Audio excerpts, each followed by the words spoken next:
You are now listening to the Pelicans postgame report. Flash report. Yo, what up, everybody? Shout out to PPR, Big Q and DC. It's Lexxah Drew coming at you again as a new contributor and a team member of the platform. Truly honored and obliged to be in addition to the squad. Definitely kudos to all the listeners who love the game, love Pelicans basketball, and love the platform. So let's get to it. The topic I'm going to speak on is the pressure is on. The pressure is on. Sunday, the Pelicans had their open practice. Players were interacting with fans. It was great vibes. Great kickoff to get everyone excited for the season. And I can tell you right now, I'm definitely interested to see what this season's Pelican squad looks like. The wait is over, people. The wait is over. But the pressure is on. Zion. The pressure is on. Availability. Enough said. We have to see the full package, a full season, playoffs included. It's got to happen. It's got to happen. We need to see Zion unleashed.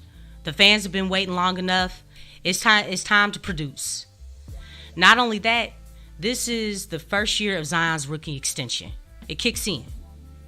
So Zion's got the bag. Now he needs to show the fans why he got the bag. We got to see it.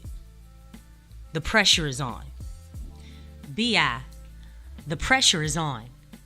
Look, FIBA did not go well. It was an unsuccessful outing. Done and over with.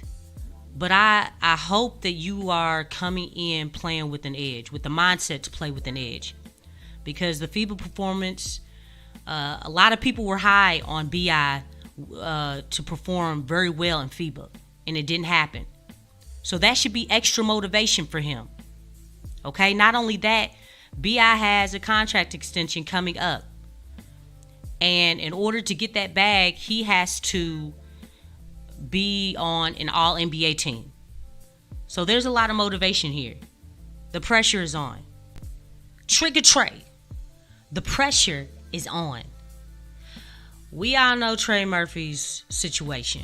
The timeline of him being out is mid-November, early December. Obviously, when he gets back on the court, he's got to get conditioned, got to get acclimated, got to get his legs under him, chemistry, all that good stuff. But this right here is a very important year for Trigger. Jose got his bag. Herb Jones got his bag. Trigger is up next from this class. The organization and fans have been very high on Trey for a while now. He's got to show up and show out when he gets back. This one's a big one, y'all. The Pelicans core. The pressure is on. Zion, B.I., and CJ got to give the fans way more than 10 games. Come on now, please. More than 173 minutes on the floor together. Please. Personally, I believe they will exceed that. I mean, they better. You know what I'm saying? I mean, it's not like they got a choice here. I mean, you got to give us more than that. Way more. You got to exceed expectations there. The pressure is on. Willie Green. The pressure is on. Teaspoon is gone, and you got your boys up in there. You handpicked your staff. Personally, I feel like you should have handpicked your staff when you first got hired, but that's another story. Right now, we here. Last season, the Pelicans had the top 10 defense, a top 10 defense, and fans are looking for a top 10 consistent offense. Let me say that again. Fans are looking for a top 10 consistent offense.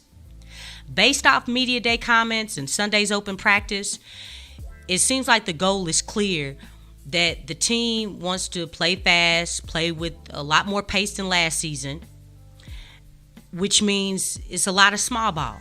I do have questions about this offensive game plan for this season. I stated in the last video that teams around the league have beefed up their front courts. It could be the Zion effect. It could also be that the last team to win the NBA championship, well, the finals MVP was a big man in Jokic. The regular season MVP was Joel Embiid, a big man. A lot of times, the last team that wins an NBA championship, that team becomes the blueprint around the league. Teams oftentimes make adjustments to the team that has made it to the championship, that's made it to the promised land, because they did something right. They got there. They won it all. This didn't just start happening, people. This has happened before. It happened when LeBron, Dwayne Wade, and Chris Bosh got together. They really started pushing positionless basketball. And what did you start seeing teams do? You started seeing other teams become positionless. It wasn't enough anymore for guys to go down, post up. They had to go out, stretch the floor, and be able to shoot from behind the arc. So that's why I have questions about just the offense, because of the way that the rest of the league has adjusted to who won the last championship. Training and performance team. The pressure is on. If a Pelicans player gets injured, how fast can you get them back on that court, ready to play at a high level? On Amy Atmore's extensive resume, she's a master at putting together rehabilitation schedules and timelines, something that was not clear on last season. Henceforth, you had multiple 2-week ramp-ups. And let me tell y'all something. Ain't nobody trying to hear about 2-week ramp-ups. Every 2 weeks, twice a month, and so on. Nobody's trying to hear that. The pressure is on. Last but not least, the front office. The front office, look, the communication has been shaky up and down for some years now. Got to do a better job on the PR and overall communication within the organization circle, media, and fan base. You can't have the training and performance team saying one thing and then the front office is come down saying another. There has to be some type of cohesion, people being on the same page, all that stuff. I appreciate y'all tuning in. Like, share, and subscribe to the channel. Comment down below on who you think has the most pressure this season. Is it one more so than the other, or is it balanced across the board? Y'all let me know, all right? I am Lexxah Drew, and I'm out, y'all.